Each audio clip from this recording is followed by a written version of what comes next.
بسم اللہ الرحمن الرحیم۔ شب برات میں اللہ 8 لوگوں کو کبھی معاف نہیں کرتا۔ ارے عزیز دوستو، آج کی اس ویڈیو میں ہم آپ کو بتانے والے ہیں کہ شب برات میں کن کن لوگوں کی مغفرت نہیں ہوتی، یعنی کن کن لوگوں کو اللہ تبارک تعالیٰ اس رات بھی معاف نہیں کرتا۔ تو وہ 8 لوگ کون کون سے ہیں، اس کے ساتھ ہم آپ کو بتانے والے ہیں کہ شب برات میں دعا کس طرح کریں کہ وہ دعا قبول ہو جائے، اور یہ بھی بتائیں گے کہ شب برات میں ہمارے پیارے نبی حضور صلی اللہ تعالیٰ علیہ وسلم کیا عمل کرتے تھے اور شب برات کیوں مناتے ہیں۔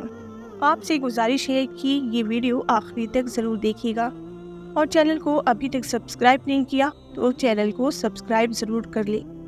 پیارے دوستو، شعبان اسلامی سال کا 8واں مہینہ ہے، اور یہ وہ مہینہ ہے جس میں بندوں کے اعمال اللہ تبارک تعالیٰ کی بارگاہ میں اٹھائے جاتے ہیں، اور یہ مہینہ رجب کے قریب ہے۔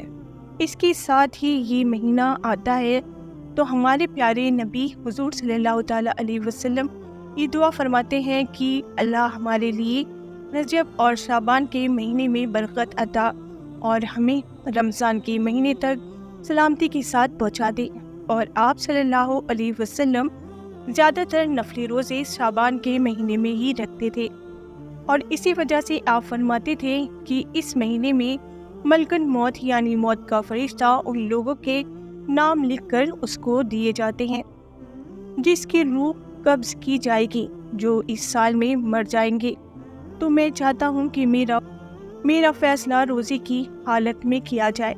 پیارے دوستو، شب برات کی فضیلت شعبان کے مہینے میں ایک بابرکت اور فضیلت والی رات آتی ہے جس کو شب برات کہتے ہیں، جو کہ شعبان کی 15ویں رات ہوتی ہے، اور اس رات میں نفلی عبادت کی بہت فضیلت ہے۔ شب برات کیا ہے؟ سب کو ہندی میں کہتے ہیں رات کو، اور بارات کا مطلب ہے بری ہونا، آزاد ہونا، یعنی گناہوں سے بری ہو جانا، چھوٹ جانا۔ اور عربی مہینے میں شعبان کی 15ویں تاریخ کو یہ رات ہوتی ہے جس کو شب برات کہتے ہیں۔ اس رات کی فضیلت اتنی ہے کہ اگر کوئی بندہ ثواب کی امید کے ساتھ عبادت کرتے ہوئے اللہ سے اپنے گناہوں کی معافی مانگے تو اللہ تبارک تعالیٰ بہت جلد گناہوں کو معاف کر دے گا۔ فضیلت والی راتیں کون کون سی ہیں؟ تو آئیے آپ کو بتاتے ہیں کہ فضیلت والی راتیں کون کون سی ہیں۔ پیارے دوستو، پہلا نمبر ہے لیلۃ القدر، جو رمضان کے آخری عشرے میں ہوتی ہے۔ دوسرا عید الفطر کی رات، تیسرا عید الاضحیٰ عید قربانی کی رات، چوتھا 15ویں شعبان کی رات یعنی شب برات۔ اس رات کی کیا خاصیت ہے؟ جیسے پورے سال کا بجٹ سرکار پیش کرتی ہے، پورے سال کیا ہوگا، اسی طرح اس رات میں آنے والے سال کے تمام قدرتی کاموں کا لیکھا جوکھا اللہ تبارک تعالیٰ فرشتوں کو دے دیتا ہے، جیسے لوگوں کی زندگی اور موت وغیرہ۔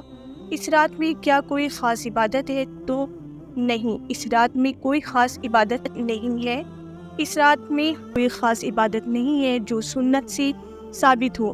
ہاں، نفلی عبادت کوئی بھی کر سکتا ہے، جیسے نفلی نماز پڑھنا، قرآن کی تلاوت کرنا، اللہ کا ذکر کرنا، دعا کرنا، کیونکہ یہ رات بخشش کی رات ہے، اسی لیے اللہ کے سامنے اپنے گناہوں کی معافی ضرور مانگنا۔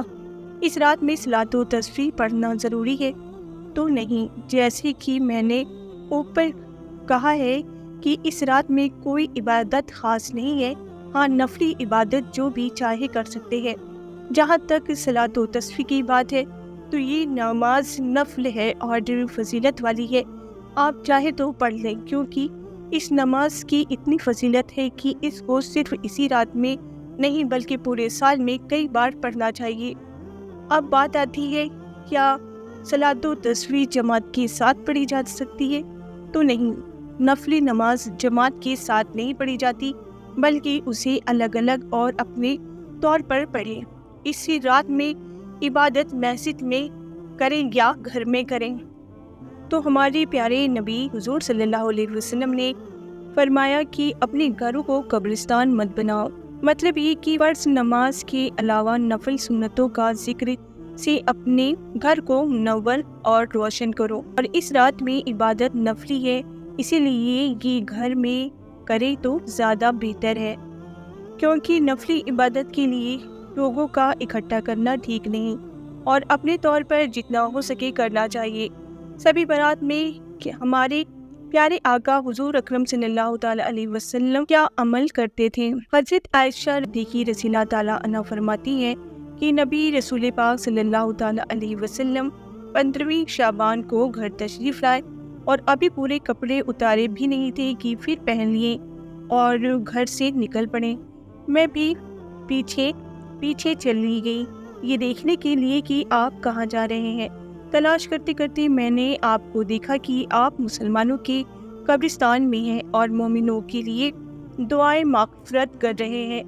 اب بتاتے ہیں کہ شب برات میں دعا کیسے کریں۔ اگر کوئی عربی دعا یاد نہ ہو تو اس طرح دعا مانگیں: اے میرے اللہ، تو ہی سب پر احسان کرنے والا ہے، کوئی تجھ پر احسان نہیں کر سکتا۔ اے امت پر مہربانی کرنے والے، اے بندوں کو عطا کرنے والے، تیرے سوا کوئی معبود نہیں، تو ہی گرتوں کو تھامنے والا ہے، بے پناہوں کو پناہ دینے والا ہے، پریشان حال کا اور مصیبت کا اور مارو کا تو ہی سہارا ہے۔ اے اللہ، تیرے سوا کس سے مانگوں، تو ہی داتا ہے، میری بدبختی کو دور کر دے اور اپنے حلال رزق سے مجھے محروم نہ کر، بے شک تو ہر چیز پر قدرت رکھنے والا ہے۔ اے اللہ، میری پریشانیوں کو دور فرما، اے اللہ نیک اولاد فرما اور ہماری مغفرت فرما۔ اے اللہ، تمام گناہوں کو معاف فرما، وہ چھوٹے ہوں یا بڑے، جان بوجھ کر کیے گئے ہوں یا انجانے میں، اجالے میں کیے گئے ہوں یا اندھیرے میں۔ اے اللہ،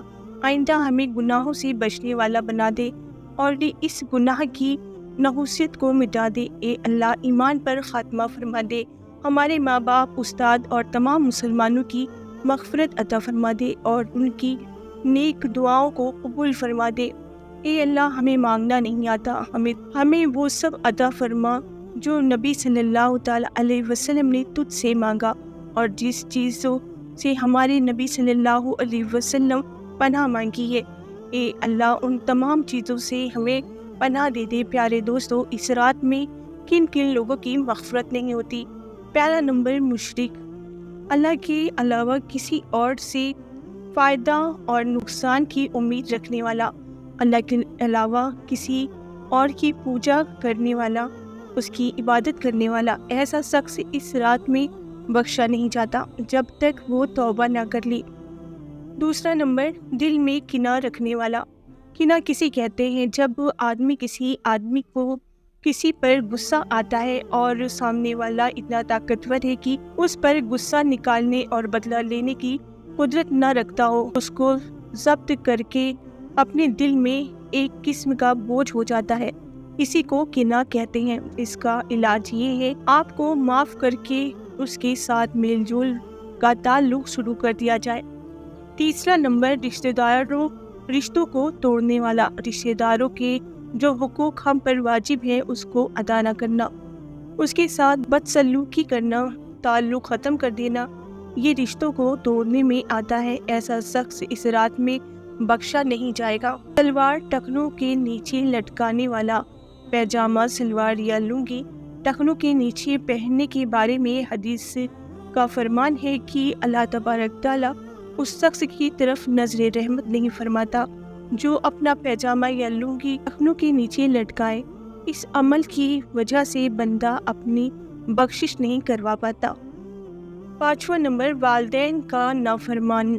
اس رات میں اللہ تبارک تعالیٰ رحمت سے محروم رکھنے والے شخص وہ بھی ہے جو اپنے ماں باپ کا نافرمان ہو۔ چھٹا نمبر، محض شرابی اور نشے کا عادی شخص معاف نہیں کیا جائے گا۔ ساتواں نمبر، ناحق قتل کرنے والا، یعنی بغیر کسی وجہ سے کسی کا قتل کرنے والا۔